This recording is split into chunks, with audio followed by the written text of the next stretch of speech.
그래서 그 알고리즘에다가 그 유전자 나온 그 종류를 딱 집어넣잖아요. 네. 폐암에 걸릴 확률은 몇 프로, 어머, 위암에 걸릴 확률은 몇 프로. 걸리지 않았어도 전혀 지금 암이 아니지. 그러니까 그게 몇 년이 될지 몰라요. 이런 검사를 좀 해보세요. 이러면 이 친구들이 겁을 내요. 혹시 자기 암 나올까 봐. 저도 좀 무서울 것 같아요. 네. 근데 사실은 이 검사는 우리가 아주 초기에 미세한 거를 잡아낼 수도 있다는 거죠.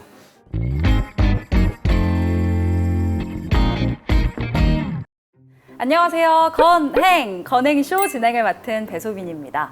네, 지난번에는 우리가 암과 비타민C의 상관관계에 대해서 좀 알아봤는데요. 오늘도 비타민C 전도사 두 분을 모셔서 자세한 이야기 또 나눠보도록 하겠습니다. 이왕재 박사님, 반재상 원장님 모셨습니다. 안녕하세요. 네, 안녕하세요. 안녕하세요. 네, 지난번에 저희가 암과 비타민C의 관계에 대해서 좀 이야기를 나눠봤는데 피검사만으로 암을 진단할 수 있다 이런 이야기가 또 들려오더라고요. 어떤 이야기인지 좀 오늘 자세하게 또 이야기 나눠보도록 하겠습니다.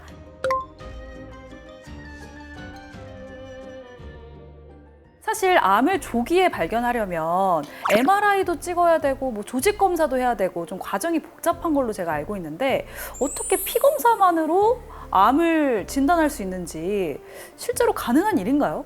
암에 대해서 좀 체계적인 설명을 좀 할 필요가 있어요. 네. 돌연변이에서 먼저 유전자 변화가 온 다음에 그 세포가 이제 암세포로 바뀌는 거예요. 네. 사람마다 돌연변이가 오는 정도가 다를 거예요. 그 돌연변이에 의해서 공격받은 유전자의 종류도 다 다를 거예요. 네. 사람마다 발암물질에 노출되는 환경이 다 달라요.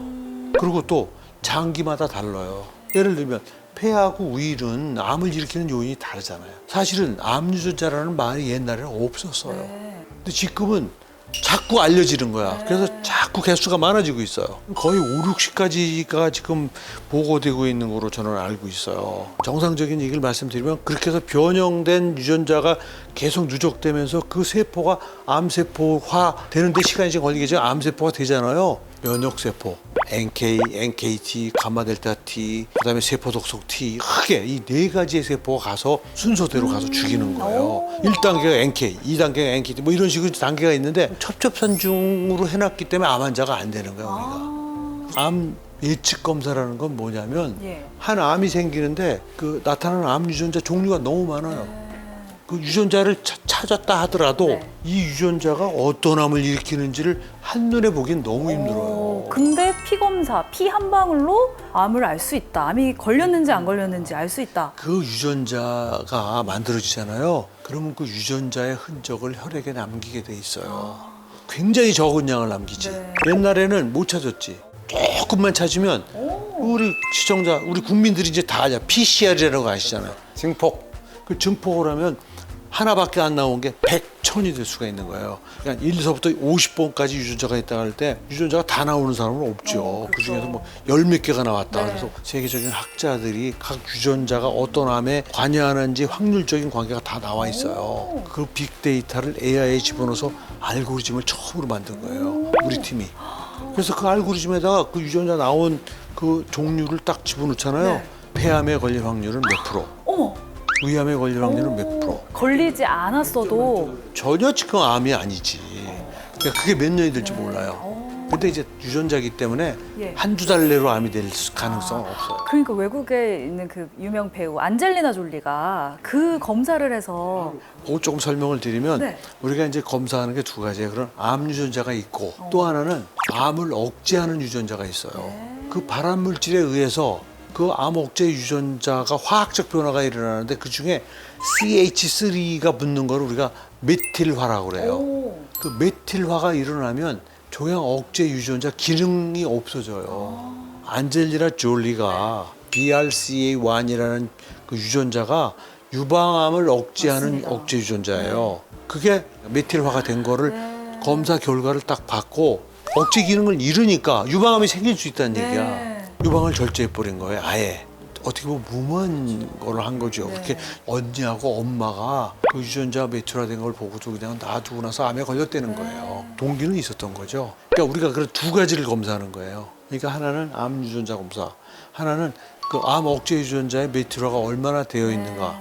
그래서 그거를 매출을 해서 분석을 해서 100점 알고리즘을 만든 거예요. 100점 알고리즘을. 그 두 가지가 연합해서 암이 만들어지는 거기 때문에 한 5년 전에 저 그런 알고리즘 만들어졌고 굉장히 많은 사람들을 시험적으로 해보고 이제 지금은 임상적으로 하고 있는데 굉장히 잘 만든 것 같아요. 좀 이렇게 세련되게 더 만들고 학문적으로 더 정확하게 만드는 과정이 필요하긴 하지만 제가 알기로는 지금 전 세계에서 최초의 트라이얼이에요. 뭐 암 조기 검사한다고 막 얘기들 하지만 이런 구체적인 알고리즘 가지고 하는 데는 우리가 처음이에요. 정확도가 굉장히 높다 이런 말씀이신 거죠? 아직은 정확도니 이런 거에 대해서 뭐 명확하게 몇 프로다 이야기하기 쉽지 않아요. 그렇지만 검사한 결과들과 환자들과 미치를 해보면은 굉장히 잘 맞고 그렇게 나빠진 유전자를 개선할 수 있는 길이 있다는 게 이제 사실은 우리 클리닉의 자랑이기도 한 거죠. 네, 그러니까 암이 되기 직전의 단계나 훨씬 전.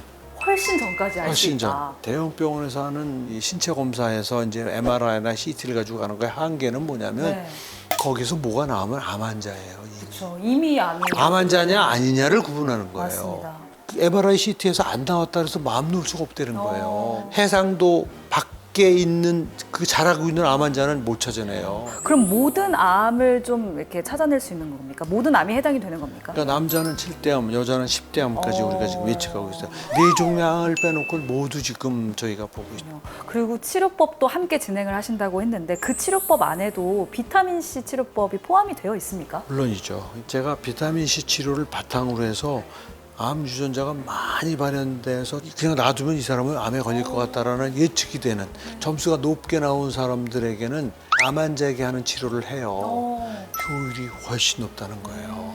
암 환자는 유전자가 막 생긴 거 제어를 못했고 암세포가 생겼고 면역세포조차 제어를 못한 거예요. 면역세포가 진 거 아니에요. 그 면역세포가 진 분에게 면역세포를 보강해 줬을 때 효과하고 아직 암 환자는 아니야. 근데 1, 2년 내로 이 사람 저 환경에서 하면 암이 될 게 뻔한 사람. 그러나 그 사람은 현재 암세포는 생겨나고 있지만 계속 면역세포가 죽이고 있는 단계란 말이에요. 즉 아군이 승리하고 있는 전황에서 그 아군을 지원해주면 어떻게 될까? 완벽하게 승리하죠. 미리 발견하는 거의 중요성이 이렇게 큰 거예요. 그러니까 가족력이 있으신 분들 이런 검사를 좀 통해서 미리 좀 예방을 하고 치료를 하고 하면은 훨씬 더 좋을 것 같다는 생각이 드네요. 그렇죠. 그런 분들 특히 더 관심을 가지면 좋겠죠. 제가 재미있는 얘기를 해드리면 네. 이제 주변에 걱정하는 분들이 많잖아요. 네. 그래가지고 와서들 검사를 하십니다.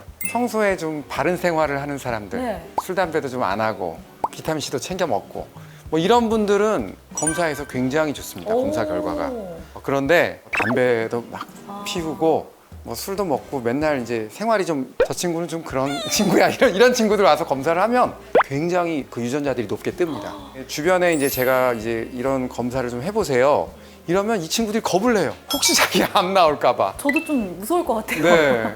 근데 사실은 이 검사는 걸리고 나서 그거는 굉장히 위험하잖아요. 네.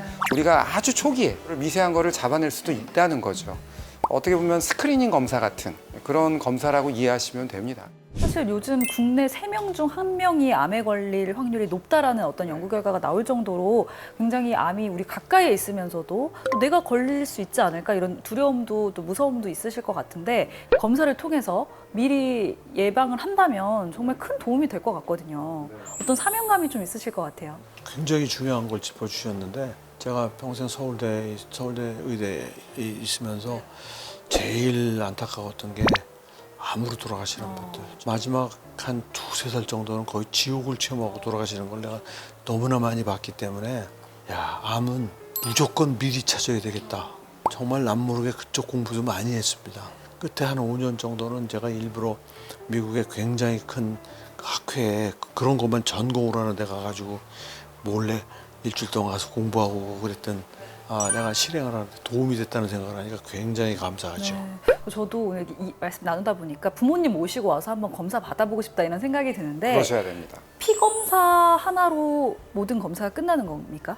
또 다른 그렇죠. 단계가 피 있을까요? 검사 우리는 피 검사 외에는 안 해요. 피 검사 하나로. 네, 유전자 검사니까 네. 그 결국 암세포가 우리의 면역세포에 의해서 깨지면서 그 안에 있는 유전자 물질들이 그 혈액소로 나올 거 아니겠습니까? 그거를 찾아내는 검사. 되게 암 검사하면 내시경도 해야 되고 CT도 찍어야 되고 MRI 찍어야 되고 그렇게 알고 계시는데 간단한 피 검사만으로 어느 정도 충분한 정보를 얻을 수가 있다는 겁니다. 100%라는 말을 할 수 없어요. 그러나 굉장히 많이 도움되는 건 확실합니다. 네, 오늘은 피 검사로 암 전 단계 그리고 암을 좀 진단할 수 있는 방법에 대해서 알아봤습니다. 오늘 함께 해주신 이황재 박사님, 반재상 원장님 고맙습니다. 네, 감사합니다. 감사합니다. 네, 저는 또 다음 이 시간에 흥미로운 건강 정보로 찾아오도록 하겠습니다. 건행! 건강하고 행복하세요. 고맙습니다.